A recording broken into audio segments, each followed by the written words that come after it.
Assalamu alaikum guys, hope you all are fine and doing well. So in today's lecture we will discuss the chapter 63 of physiology Guyton. तो इसमें हम gastrointestinal tract के जो है functions, motility, nervous control और blood circulation देखेंगे। और इस चैप्टर 63 की जो है वो मैं 2 वीडियोस बनाऊंगी। ये आज की फर्स्ट वीडियो है। इसमें जो है हम नर्वस कंट्रोल तक जो है वो सारा ही चैप्टर कवर कर लेंगे और फिर जो है इसमें हम फिजियोलॉजिकल एनाटमी जो है वो डिस्कस करेंगे और साथ में नर्वस कंट्रोल, गैस्ट्रोइंटेस्टाइनल ट्रैक का जो है वो डिस्कस करेंगे।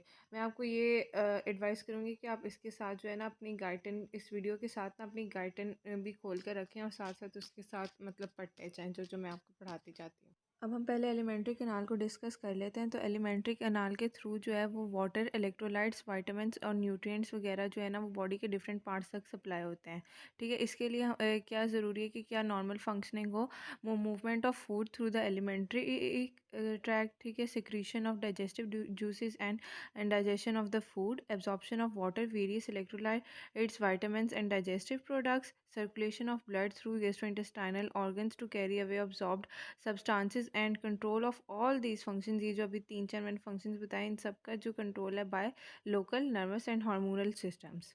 एलिमेंट्री कनाल जो है ये माउथ से शुरू हो रहा है, फिर एसोफेगस, स्टमक, एक duodenum, jejunum, ileum, transverse colon, ascending colon, descending colon, on anus वगैरह, ये सारे इसके पार्ट्स हैं और हर पार्ट का जो है ना वो स्पेसिफिक फंक्शन होता है।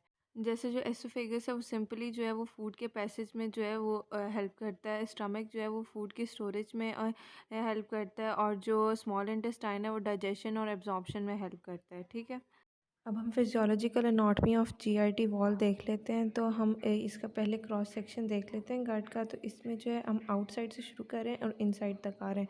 तो आउटर मोस्ट लेयर जो है ना वो सिरोसा की है।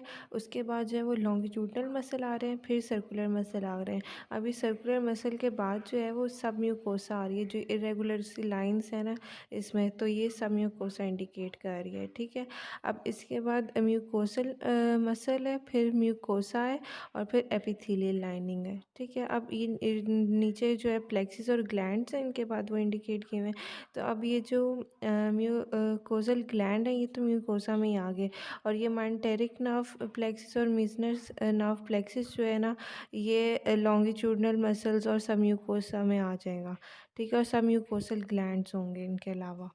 अब जो एक स्मूथ मसल फाइबर होता है उसके अंदर जो है ना thousands of smooth muscle cells present होते हैं और ये जो स्मूथ मसल सेल्स होते हैं ये आपस में एक दूसरे से इंटरकनेक्टेड होते हैं थ्रू गैप जंक्शंस।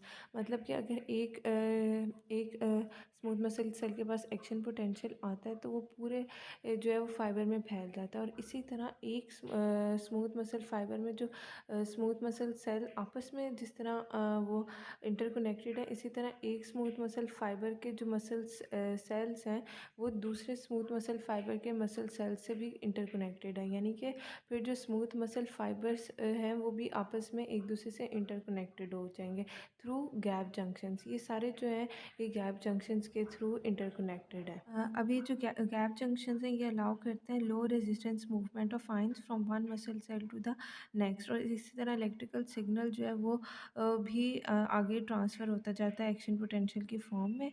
और फिर इस तरह जो है ना ये जो पूरा सिस्टम है स्मूथ मसल सेल्स का और ये फाइबर्स का, ये टोटली एक्ट करता है एज अ फंक्शनल सिंसिटियम। अब जो लॉन्गिट्यूडनल स्मूथ मसल्स हैं इनमें आपस में भी काफ़ी ज़्यादा गैप जंक्शंस होते हैं और सर्कुलर स्मूथ मसल्स जो हैं उनके आपस में जो मसल सेल्स हैं सर्कुलर स्मूथ मसल सेल्स उनके आपस में भी काफ़ी ज़्यादा गैप जंक्शंस हैं। पर लॉन्गिट्यूडनल और सर्कुलर के दरमियान में कंपैरेटिवली जो है वो कम होते हैं। यानी कि उन इंडिविजुअली उनके अंदर तो काफ़ी ज़्यादा होते हैं पर इन दोनों के दरमियान यानी कि लॉन्गिट्यूडनल और सर्कुलर स्मूथ मसल्स वो भी आपस में इंटरकनेक्टेड होते हैं गैप जंक्शंस के, पर उनमें गैप जंक्शंस कम होते हैं। अब हमारा टॉपिक है electrical activity of gastrointestinal smooth muscle. तो अब इसमें क्या होता है कि स्मूथ मसल में जो जीआईटी की स्मूथ मसल है उनमें जो इलेक्ट्रिकल सिग्नल आता है और वो एक्साइट हो जाते हैं by continual slow intrinsic electrical activity along the membranes of the muscle fibres. ठीक है, और इस एक्टिविटी में जो है वो दो तरह के जो है वो इलेक्ट्रिकल वेव्स होती हैं। एक जो है वो स्लो वेव्स होती हैं और एक जो है वो स्पाइक्स हैं। अब पहले हम स्लो वेव्स देख लेते हैं कि स्लो वेव्स क्या होते हैं। तो जिस तरह हार्ट में जो है वो पेसमेकर्स होते हैं, ऐसे नोड होती है जो कि जनरेट करती है इलेक्ट्रिकल सिग्नल्स। इसी तरह जो जीआईटी के स्मूथ मसल्स होते हैं, इनमें इंटरस्टिशियल सेल्स ऑफ काजल होते हैं जो कि जनरेट करते हैं इलेक्ट्रिकल सिग्नल्स। गैस्ट्रोइंटेस्टाइनल कॉन्ट्रैक्शन जो है वो मोस्टली रिदमिकली होती हैं, and we can determine this rhythm mainly by the frequency of so called slow waves of the smooth muscle membrane potential. और ये बात आपने याद रखनी है कि जो स्लो वेव्स हैं, these are not the action potential, instead they are the slow undulating changes in the resting membrane potential. और इनकी इंटेंसिटी जो है वो वेरी करती है 5 to 15 मिली वोल्ट्स, इसके दरमियान ये मतलब ज़्यादा कम होते रहते हैं। और इसी तरह इनकी जो फ्रिक्वेंसी की रेंज है वो भी डिफरेंट है in different parts of the human gastrointestinal tract. ठीक है, ये भी वेरी करती है 3 to 12 पर मिनट। फॉर एग्ज़ाम्पल स्टमक में जो है वो 3 है पर मिनट, और फिर ड्यूडिनम में जो है वो 12 पर मिनट है, और साथ में जो इलियम का जो टर्मिनल पार्ट है, यानी कि टर्मिनल इलियम जो है उसमें जो है वो 8 और 9 पर मिनट है। जो स्मूथ मसल सेल्स हैं जीआईटी के, उनका हमारे पास जो रेस्टिंग मेम्ब्रेन पोटेंशियल है नॉर्मली वो 50 to 60 मिली वोल्ट होता है। ठीक है, तो हम फॉर एग्जांपल इसे हम -56 मिली वोल्ट भी ले लेते हैं। ठीक है, तो रेस्टिंग मेम्ब्रेन पोटेंशियल -56, और इसके बाद जो है वो डीपोलराइजेशन होकर जो है उसकी वो थ्रेश होल्ड तक आएगा, और हमारे पास थ्रेश होल्ड इधर जो है वो -40 मिली वोल्ट है, और इसके बाद फिर रीपोलराइजेशन होगी, और फिर ये रेस्टिंग मेम्ब्रेन पोटेंशियल पर आ जाएगा, और फिर ये इसकी दोबारा डीपोलराइजेशन और रीपोलराइजेशन इसी तरह कॉन्टीन्यूस होगी।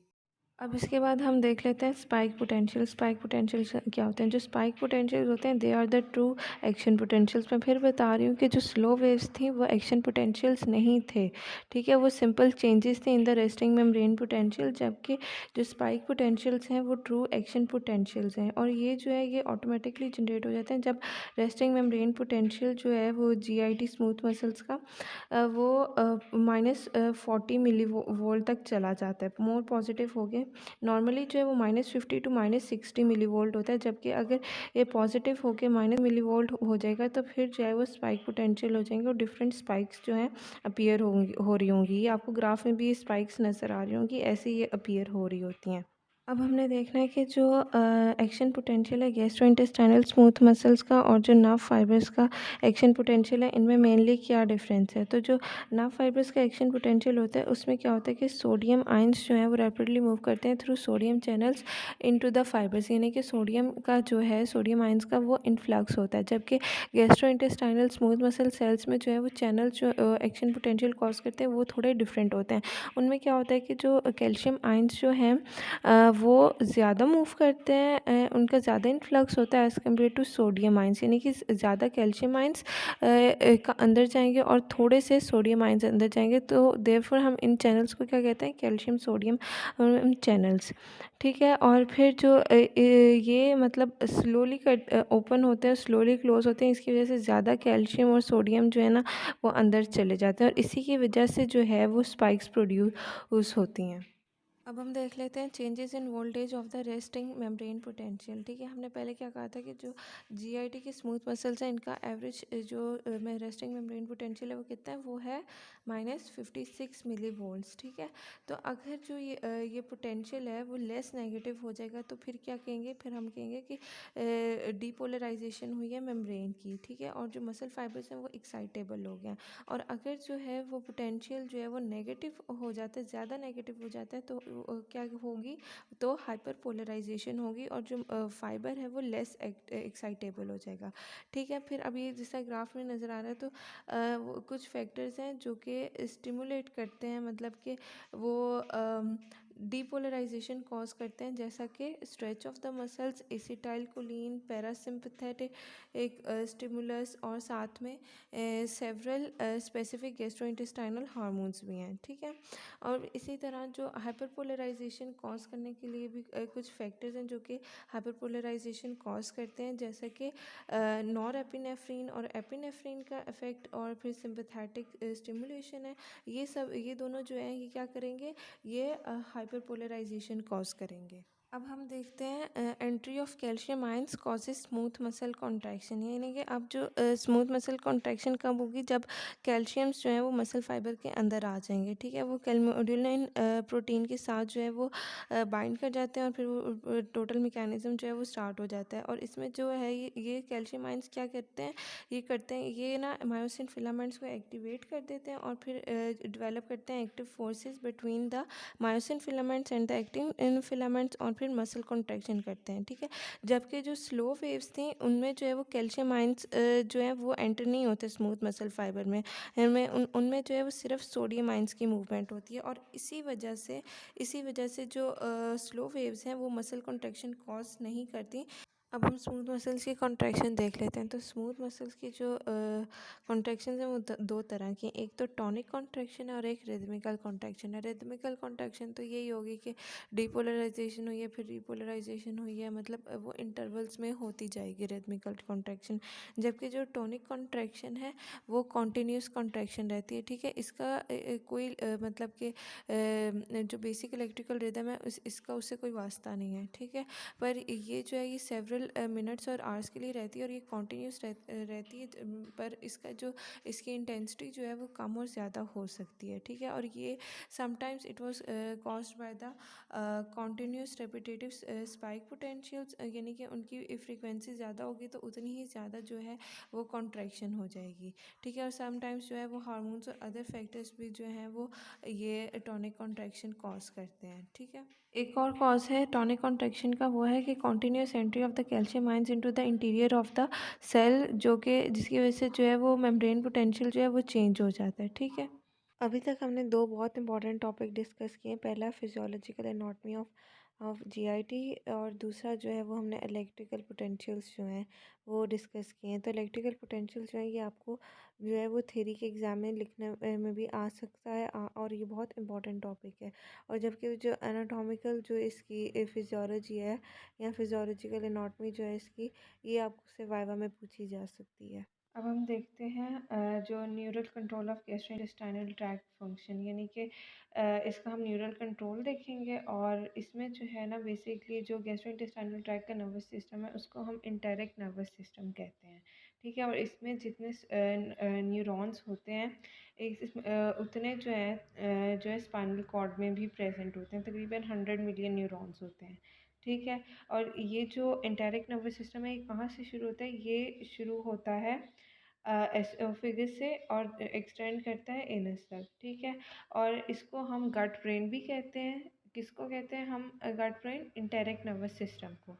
ठीक है, और इसको हम second brain of the human body भी कह सकते हैं। ठीक है, अभी ये जो डायग्राम शो हो रही है फिगर 63.4, ये भी बहुत इंपॉर्टेंट डायग्राम है। ठीक है, इससे रिलेटेड मैं अब आपको तीन चीज़ें बताऊंगी। पहली क्या है कि इसमें एक इंटेरिक नर्वस सिस्टम हम शो हो रहा है। ठीक है, इंटेरिक नर्वस सिस्टम दो प्लेक्सिस से मिलकर बनता है। कौन सा, एक आउटर प्लेक्सिस होगा और एक इनर प्लेक्सिस होगा। जो आउटर प्लेक्सिस है वो कहाँ पर प्रेजेंट होता है, between the longitudinal and circular muscle layer. ठीक है, और हम आउटर प्लेक्सिस को और क्या कहते हैं, मेंटेरिक प्लेक्सिस और ऑर्बेक्स प्लेक्सिस कहते हैं।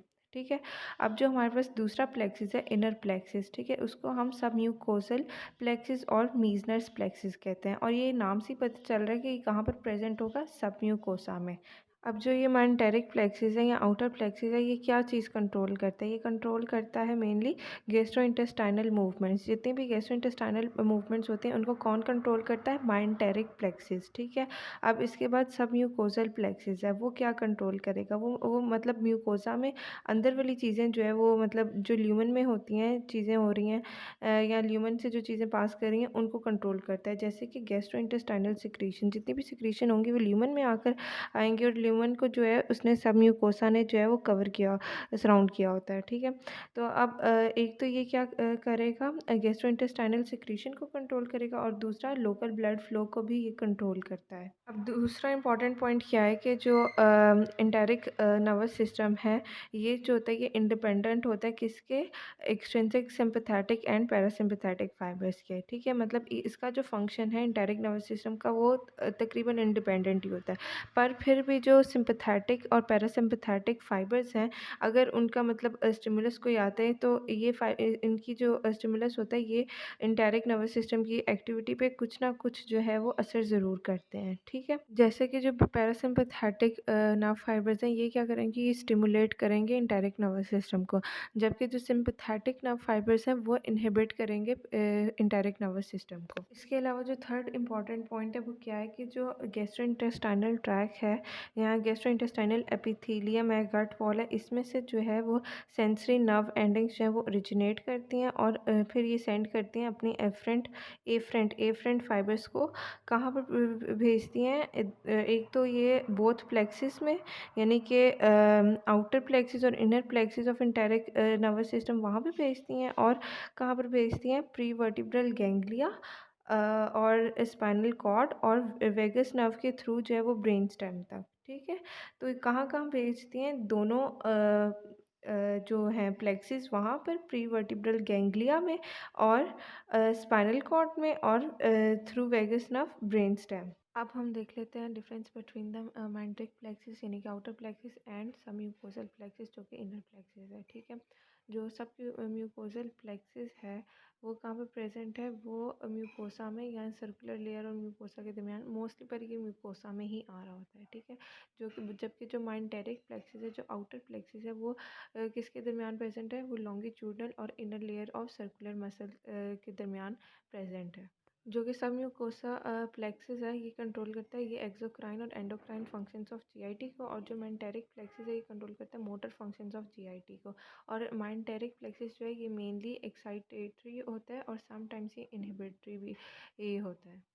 अब यहाँ पर दोबारा डिफरेंस का देख लेते हैं। जो माइंटेरिक प्लेक्सिस होता है इसमें मोस्टली जो है वो linear change of interconnecting neurons होता है, और ये किससे स्टिमुलेट होते हैं, by increase tonic contraction, by increase intensity of rhythmical contraction, increase rate of rhythm of contraction और इंक्रीज वेलोसिटी ऑफ कंडक्शन। ठीक है, और साथ में जो माइंटेरिक प्लेक्सिस होते हैं ये एक्साइटेटरी और इनहिबिटरी, जैसे कि मैंने आपको पहले बताया है। और क्या नाम है, जो सब म्यूकोसल प्लेक्सिस है वो क्या होता है, वो कंट्रोल करते हैं intestinal secretion, local absorption and local contraction of the sub mucosal muscle. ठीक है, और ये थे इन दोनों के दरमियान के difference. Hope you guys understand it. और अगर अभी तक आपने मेरे चैनल को सब्सक्राइब नहीं किया then please subscribe the channel chill medicos. अब हम देखते हैं types of neurotransmitter secreted by enteric neurons. ठीक है, जो इंटेरिक न्यूरॉन्स की जो नर्व एंडिंग्स होती हैं ये डिफरेंट न्यूरोट्रांसमीटर्स रिलीज़ करते हैं, जैसे कि एसिटाइलकोलिन, नॉरएपिनेफ्रिन, एडिनोसाइन ट्राइफॉस्फेट जिसे हम एटीपी भी कहते हैं, serotonin, dopamine, cholecystokinin, substance P, vasoactive intestinal polypeptide, इसे आप वीआईपी से याद कर सकते हैं। VIP stand for vasoactive intestinal polypeptide. ठीक है, फिर जो है सोमेटोस्टेटिन, लियो इंकफेलिन और मेट इंकफेलिन, और साथ में एंड पे जो है वो बॉम्बेसिन है। ठीक है, ये कुछ न्यूरोट्रांसमीटर्स हैं जो कि रिलीज़ होते हैं इंटेरिक न्यूरॉन्स में से। ठीक है, अब इनके जो है वो हर एक का जो है ना डिफरेंट फंक्शन है। ठीक है, और कुछ के फंक्शन जो हैं वो अननोन है। कुछ के जिनके फंक्शंस पता हैं, जैसे कि जो एसिटाइलकोलिन है वो क्या करता है कि वो सिंपैथेटिक स्टिमुलेशन कॉज करके जो इंटेरिक न्यूरॉन्स हैं उनको क्या करता है, स्टिमुलेट करता है। और नॉरएपिनेफ्रिन एपिनेफ्रिन के साथ मतलब कि ये भी गैस्ट्रोइंटेस्टाइनल ट्रैक्ट तक पहुंच जाता है व्हेन इट वाज रिलीज्ड और secreted by adrenal medulla and by way of the blood it can reach the gastrointestinal tract। ठीक है, और फिर ये इनहिबिशन कॉज करते हैं इंटेरिक नर्वस सिस्टम की। अब अगला टॉपिक है हमारे पास autonomic control of gastrointestinal tract. तो ऑटोनॉमिक कंट्रोल में जो है वो पैरासिम्पैथेटिक स्टिमुलेशन भी आ जाएगी और सिंपैथेटिक स्टिमुलेशन भी आ जाएगी। तो पहले हम पैरासिम्पैथेटिक स्टिमुलेशन देख लेते हैं। ठीक है, तो पैरासिम्पैथेटिक जो सप्लाई है गट में वो दो पार्ट्स में इससे ड्राइव हो रही होती है। एक तो क्रेनियल पार्ट से, क्रेनियल डिवीजन से, और दूसरा जो है वो सैक्रल डिवीजन से आ रही होती है। अब ये जो पैरासिम्पैथेटिक नर्व फाइबर्स हैं ये तो क्या वेगस नर्व्स हैं। ठीक है, तो मोस्टली जो हमारा गैस्ट्रोइंटेस्टाइनल ट्रैक्ट है ना उसको ये वेगस नर्व्स ने ही इनर्वेट किया होता है, स्पेशली एसोफेगस, स्टमक, पेंक्रियाज और इंटेस्टाइन्स को। ठीक है, कहाँ तक, first half of the large intestine तक जो है वो वेगस नर्व्स ने इनर्वेट किया हुआ है गैस्ट्रोइंटेस्टाइनल ट्रैक्ट को। अब जो सैक्रल पैरासिम्पथेटिक फाइबर्स हैं, ये कहाँ से ओरिजिनेट हो रहे हैं? ये स्पाइनल कॉर्ड के जो S2, S3 और S4 सैक्रल सेगमेंट से वहाँ से ओरिजिनेट हो रहे हैं। फिर पेल्विक नर्व्स के थ्रू जो है ये कहाँ किस पार्ट को इनर्वेट कर रहे हैं? ये गैस्ट्रो इंटेस्टाइनल के जो लार्ज इंटेस्टाइन है उसका जो लोअर हाफ है वहाँ से लेके all the way to the anus तक जा रहे हैं। ठीक है, जहाँ से वेगस नर्व की ख़त्म हुई थी वहाँ से शुरू होके जो है वो एनस तक जो है ये इनर्वेट कर रहे हैं।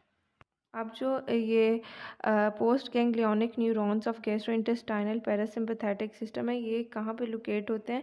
ये मतलब प्रेजेंट होते हैं माइंटेरिक और सबम्यूकोसल प्लेक्सिस, यानी दोनों प्लेक्सिस में प्रेजेंट हैं। ठीक है, अब जब पैरासिम्पथेटिक नर्व स्टिमुलेट होंगी तो ये क्या करेंगी? ये इंक्रीज़ करेंगी एक्टिविटी इंटेरिक नर्वस सिस्टम की। ठीक है, और जिससे जो है वो गैस्ट्रोइंटेस्टाइनल फंक्शंस जो हैं वो भी इन्हांस होंगे, उनकी जो एक्टिविटी है जीआईटी की वो इन्हेंस होगी। अब हम देखते हैं सिंपैथेटिक स्टिमुलेशन। ठीक है, तो जो सिंपैथेटिक फाइबर्स जो हैं वो कहाँ से ओरिजिनेट हो रहे हैं? स्पाइनल कॉर्ड के T5 टू L2 सेगमेंट से। ठीक है, जो पोस्ट गैंग्लियोनिक न्यूरॉन बॉडीज़ होंगी और साथ में पोस्ट गैंग्लियोनिक एक फाइबर्स जो हैं ये पोस्ट गैंग्लियोनिक सिंपैथेटिक नर्व्स के थ्रू जो हैं वो गट में जो है वो स्प्रेड हो जाते हैं। ठीक है, और फिर ये जो है ओरल कैविटी से और एनस में ज़्यादातर प्रेजेंट होते हैं। ठीक है, और क्या नाम है, यहाँ पे जो है ना ये नॉरएपिनेफ्रिन इन सिक्रीट करते हैं, और ये जो अब नॉरएपिनेफ्रिन है ये इनहिबिशन कॉज कर देता है। अब ये दो तरह की इनहिबिशन कॉज करता है। एक जो है पहली जो है वो स्लाइट एक्सटेंड के थ्रू। ठीक है, उसमें जो है ना वो स्मूथ मसल को ना इनहिबिट करता है। और जो दूसरी है उसमें क्या होता है, मेजर एक्सटेंड तक ये इनहिबिशन कॉज करता है, और इसमें जो है जो इंटेरिक नर्वस सिस्टम है पूरे का पूरा ये इनहेबिट हो जाता है। अब जो अगला टॉपिक है हमारे पास वो है afferent sensory nerve fibres from the gut, यानी कि जो एफरेंट सेंसरी फाइबर्स कौन से होंगे? जो गट से जो है वो ब्रेन स्टेम या स्पाइनल कॉर्ड तक जा रहे होंगे। ठीक है, अब ये जो फाइबर्स हैं ये जो है या नर्व सेंसरी नर्व्स हैं ये किस तरह से स्टिमुलेट होती हैं? By irritation of the gut mucosa, यानी कि गट म्यूकोसा में कोई इरिटेशन होगी तो जो एफरेंट सेंसरी नर्व फाइबर्स हैं ये स्टिमुलेट हो जाएंगे। ठीक है, दूसरा क्या है? Excessive distension of the gut. तीसरा जो है वो है presence of specific chemical substances in the gut. ठीक है, अब ये जो तीनों फैक्टर्स हैं ये क्या करेंगे? ये सेंसरी नर्व्स को जो है वो स्टिमुलेट कर देंगे। ठीक है, अब फिर ये जो सिग्नल्स हैं ये कॉज करते हैं एक्साइटेशन कुछ कंडीशंस में, और कुछ कंडीशंस में ये इंटेस्टाइनल मूवमेंट की जो है इनहिबिशन भी कॉज कर देते हैं। वेगस नर्व्स में जो 80% के तक के जो नर्व है ना वो एफरेंट फाइबर्स हैं rather than the efferent fibres. अब जो हमारा नेक्स्ट टॉपिक है वो है गैस्ट्रोइंटेस्टाइनल रिफ्लेक्सेस। अब हमारे पास तीन तरह के रिफ्लेक्सेस होते हैं। तो पहला रिफ्लेक्स क्या है कि reflexes that are integrated entirely within the gut wall of enteric nervous system, यानी कि जो इंटेरिक नर्वस सिस्टम के अंदर ही रिफ्लेक्सेस रहते हैं। जैसे कि these reflexes include those that control the gastrointestinal secretion पहला, फिर पेरिस्टालसिस, मिक्सिंग कॉन्ट्रैक्शन और लोकल इनहिबिटरी इफेक्ट्स। ठीक है, अब इनके जो रिफ्लेक्सेस हैं ये कहाँ पर प्रेजेंट है? Within the gut wall of enteric nervous system. ठीक है, जो दूसरे रिफ्लेक्सेस हैं वो कौन से हैं? Reflexes from the gut to the prevertebral sympathetic ganglia and then back to the gastrointestinal tract. ठीक है, अब यानी कि जो रिफ्लेक्सेस हैं वो सिग्नल्स गट के एक पार्ट से जाएंगे, किधर जाएंगे? प्री वर्टिब्रल सिंपैथेटिक गैंग्लिया तक, और फिर आएंगे वापस गैस्ट्रोइंटेस्टाइनल ट्रैक्ट पर किसी और पार्ट में।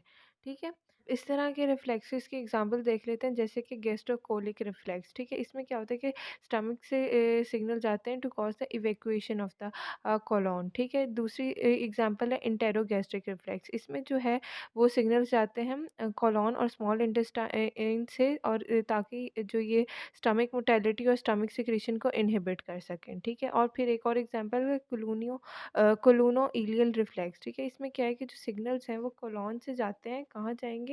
इंगे इलियम तक, और क्या करते हैं? To inhibit emptying of the ileal contents into the colon, यानी कि इनहिबिट कर देते हैं कि जो इलियल के कंटेंट्स हैं वो कोलोन में ना आ सकें। ये किस रिफ्लेक्स के थ्रू होता है?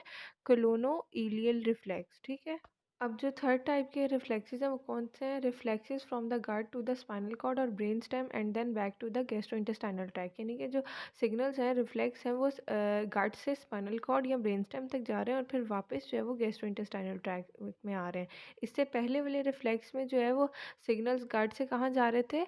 प्री वर्टिब्रल सिम्पैथेटिक गैंग्लिया और फिर वापस आते थे। और ये जो थर्ड टाइप है इसमें कहाँ पर जा रहे हैं, ये जा रहे हैं गट से जो है वो स्पाइनल कॉर्ड या ब्रेन स्टेम में जा रहे हैं और वापस जो है वो गैस्ट्रोइंटेस्टाइनल ट्रैक्ट में आ रहे हैं। अब इन्हें रिफ्लेक्सेस की हम एग्जांपल देख लेते हैं। फॉर एग्जांपल जो है रिफ्लेक्सेस जो कि स्टमक और ड्यूडेनम से जो है वो ब्रेन स्टेम तक जा रहे हैं और फिर वैगस नर्व के थ्रू जो है वो वापस स्टमक में आ रहे हैं। तो ये वाले रिफ्लेक्सेस क्या करते हैं, ये कंट्रोल करते हैं गैस्ट्रिक मोटर एक्टिविटी और गैस्ट्रिक सेंसरी सेक्रेटरी एक्टिविटी, यानी कि मोटर और सेक्रेटरी एक्टिविटी को जो है वो ये वाले रिफ्लेक्सेस कंट्रोल करेंगे। ठीक है, फिर सेकंड एग्जांपल है पेन रिफ्लेक्सेस। ठीक है, जो कि इनहिबिट कर देते हैं इंटायर गैस्ट्रोइंटेस्टाइनल ट्रैक्ट। ठीक है, किन रिफ्लेक्सेस की वजह से जो है वो पूरे का पूरा गैस्ट्रोइंटेस्टाइनल ट्रैक्ट इनहिबिट हो जाता है, वो है पेन रिफ्लेक्सेस। ठीक है, अब फिर जो थर्ड एग्जांपल है वो है डेफिकेशन एंड रिफ्लेक्सेस। ठीक है, अब ये क्या करते हैं कि ये जो रिफ्लेक्सेस हैं ये कोलॉन से जो है वो रेक्टम और कोलॉन दोनों से जो है वो जाते हैं स्पाइनल कॉर्ड तक और फिर वापस आ जाते हैं किधर, इधर कोलॉन में ही आएंगे और क्या करेंगे, प्रोड्यूस करेंगे पावरफुल कोलोनिक रेक्टियल और एब्डोमिनल कॉन्ट्रैक्शंस। ठीक है, अब इन कॉन्ट्रैक्शंस की वजह से जो है फिर वो डेफिकेशन होगी।